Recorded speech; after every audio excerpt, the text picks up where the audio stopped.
Hi everyone, in front of me I've got Xiaomi Redmi 12C and let me share with you how to reset network preferences on this device.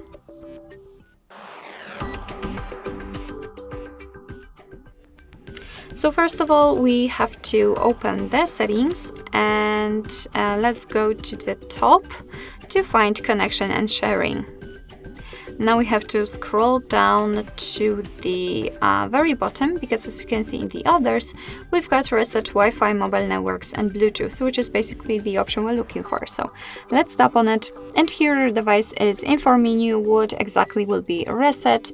So as you can see, not only the internet, but also, for example, the Bluetooth. So just tap on reset settings here.